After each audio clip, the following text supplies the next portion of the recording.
Cheque bounce ആകും മുമ്പേ കാശ് താടാ, ജപ്തി നോട്ടീസ് വരും മുമ്പേ തായോ.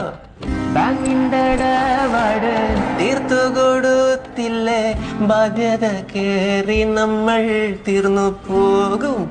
ചെക്ക് ബൗൺസ് ആകും മുമ്പേ കാശ് താടാ, ജപ്തി നോട്ടീസ് വരും മുമ്പേ തായോ.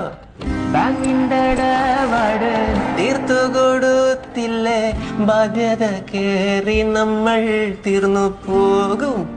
ആർക്കും അറിയേണ്ട ആവശ്യമില്ല. ആക്ച്വലി നമ്മള് ഹാപ്പിയാണോ, മോൻ ഹാപ്പിയാണോ എന്ന് ചോദിക്കുന്ന പോലെ എല്ലാവരും വന്ന് ചോദിക്കില്ല.